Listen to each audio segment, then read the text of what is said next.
Assalamualaikum warahmatullahi wabarakatuh. Perkenalkan, nama saya David Zen dari lokal PGMI 5B. Di sini saya akan menjelaskan tentang kurikulum IPA, IPS, Bahasa Indonesia, PKN, dan Matematika SD MI. Baiklah, untuk yang pertama yaitu pengertian IPS atau ilmu pengetahuan sosial. IPS seperti halnya IPA, Matematika, Bahasa Indonesia merupakan bidang studi. Dengan demikian, IPS memiliki garapan yang sangat cukup luas. Bidang garapannya itu meliputi gejala-gejala dan masalah kehidupan manusia di masyarakat. IPS yang juga dikenal dengan nama Social Studies adalah kajian mengenai manusia dengan segala aspeknya dalam sistem kehidupan bermasyarakat. Paradigma pendidikan IPS, pemikiran mengenai konsep pendidikan IPS di Indonesia banyak dipengaruhi oleh pemikiran Social Studies di Amerika Serikat. Sebagai salah satu negara yang memiliki pengalaman panjang dan reputasi akademis yang signifikan dalam bidang itu. Ruang lingkup mata pelajaran IPS meliputi aspek-aspek sebagai berikut. 1. Manusia, tempat dan lingkungan. 2. Waktu, keberlanjutan atau perubahan. Yang ketiga, sistem sosial dan budaya. Dan yang keempat, perilaku ekonomi dan kesejahteraan. Selanjutnya, pengertian ilmu pengetahuan alam atau IPA. Pembelajaran IPA merupakan studi tentang manusia atau studi tentang masalah-masalah bagaimana manusia mengembangkan satu kehidupan yang lebih baik. Hakikat ilmu pengetahuan alam atau IPA merupakan salah satu cabang ilmu yang fokus pengkajiannya adalah alam dan proses-proses yang ada di dalamnya. Ruang lingkup ilmu pengetahuan alam. Yang pertama, makhluk hidup dan proses kehidupan. Yang kedua, benda materi atau sifat-sifat dan kegunaannya. Dan yang ketiga, energi dan perubahannya. Yang keempat, bumi dan alam semesta. Selanjutnya, pendidikan keluarnegaraan atau PKN. Pengertian PKN.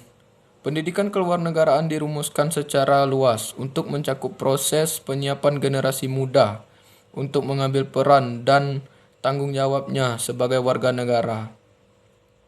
Dan secara khusus, peran pendidikan termasuk di dalamnya persekolahan, pengajaran, dan belajar dalam proses penyiapan warga negara tersebut. Hakikat pendidikan keluarnegaraan. Hakikat pendidikan keluarnegaraan adalah untuk membekali mahasiswa dengan kemampuan dasar dan pengetahuan mengenai hubungan warga negara Indonesia dengan negara dan dengan sesama warga negara. Ruang lingkup pendidikan keluarnegaraan. Yang pertama, pengantar pendidikan kewarganegaraan. Yang kedua, wawasan Nusantara sebagai geopolitik Indonesia. Yang ketiga, ketahanan nasional dan geostrategi Indonesia. Dan yang keempat, integrasi nasional. Selanjutnya, bahasa Indonesia. Bahasa adalah hasil budaya yang hidup dan berkembang dan harus dipelajari. Dengan bahasa, manusia dapat memberi nama segala sesuatu yang pernah dialami, diamati, baik tampak maupun tidak tampak. Ruang lingkup pembelajaran bahasa Indonesia. Mata pelajaran bahasa Indonesia diberikan di semua jenjang pendidikan formal. Mata pelajaran bahasa Indonesia secara umum dikembangkan menjadi keterampilan berbahasa yang meliputi mendengarkan, berbicara, membaca, dan menulis. Selanjutnya, pendidikan matematika. Pendidikan matematika dapat digunakan untuk sarana dalam pemecahan masalah dan mengomunikasikan ide atau gagasan dengan menggunakan simbol, tabel, diagram, dan media lain-lain. Ruang lingkup pembelajaran matematika yaitu aritmatika, aljabar, dan geometri.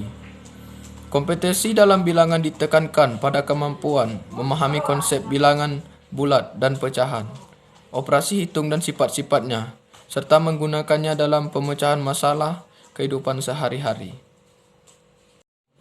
Mungkin itu saja pembahasan singkat dari saya mengenai kurikulum. Lebih dan kurang mohon maaf, saya akhiri. Wassalamualaikum warahmatullahi wabarakatuh.